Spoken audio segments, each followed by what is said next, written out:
A lot of questions loom for the Bears as they head into the offseason, including whether or not they'll fire their coach. If they do, a big name with connections to the team could be ready to fall right into their laps.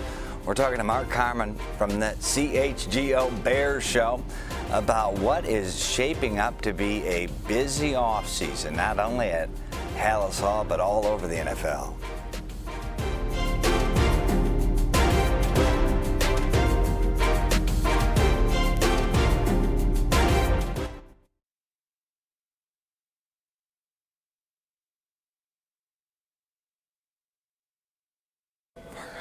Hey, Mark, how are you?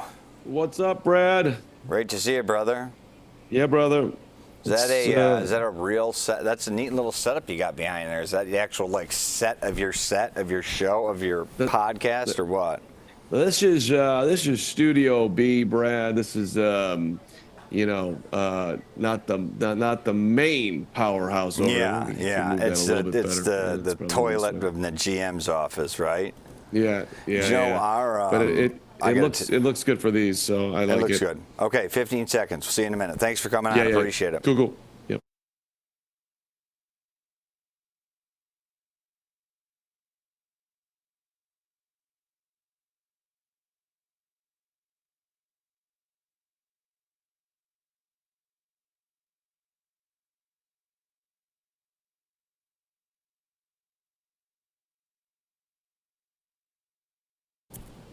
All right, y'all. Let's talk about some sports. Not weather right now, sports. The Bears season is over, and ups and downs produced more questions than answers.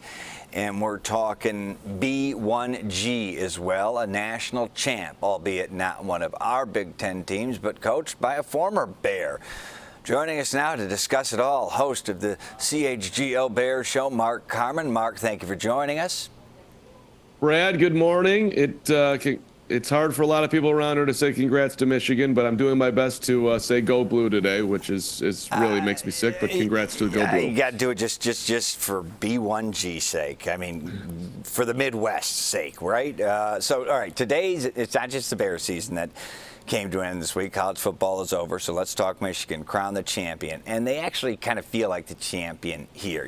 Beat Washington in the finals.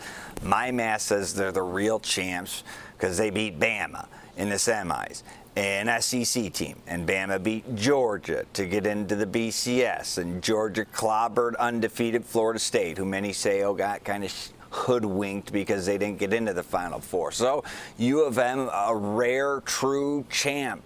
Yay or nay, say you? I say yay. They've been the best team all year. They were the number one seed coming into it. They absolutely demolished Washington last night. There was no question they were the better team.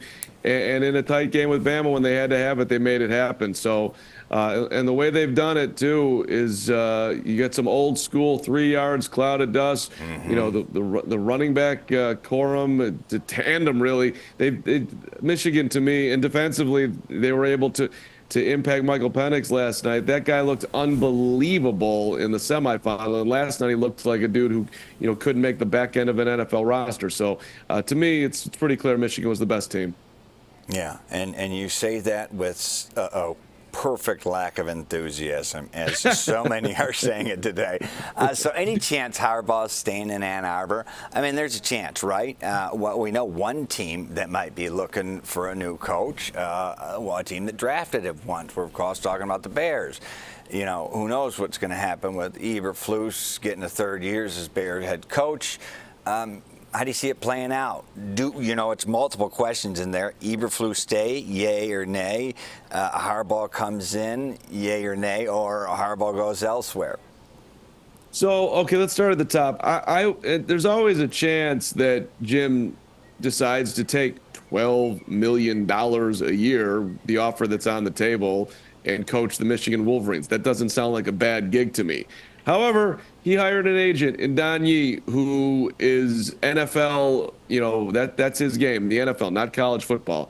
So, I mean, logic tells you that he's looking to go to the NFL.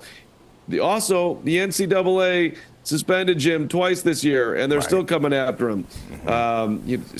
Doing things that Jim Harbaugh would do, taping practice illegally to get an advantage, which nobody cares about cheating anymore in this world. If you ain't cheating, you ain't trying. So, clearly no NFL team's going to be like, can't hire that guy. He cheated on the college level. So I do think, though, that he's going to leave college. I think he's coming to the pros, and I don't think he's coming to the Bears, unfortunately. I don't think the Bears have an appetite to A, pay that money, and B, give that much control, which is always rumored around Jim that he wants it. So the Chargers seem like, right there, and so do the Raiders. That both those teams seem very interested in bringing Jim in, paying him a ton of money and making him their head coach and probably giving him all the power. So you defaulting then to Eberflus staying, getting a chance at another season? Good question, Brad. That's it's not the $1 million question because that's the quarterback. No, but it's a cheap question, right? It's their cheapest option, and that's typically kind of what the Bears default to sometimes, right? Yeah, and I don't think it's necessarily a money thing too. I think the Bears would pay mid-level here for someone, and maybe even pay top level if it was really somebody that fit the personality that they like to have in that spot. But Matt Eberflus, every time Ryan Poles talks about him, he gives him high praise.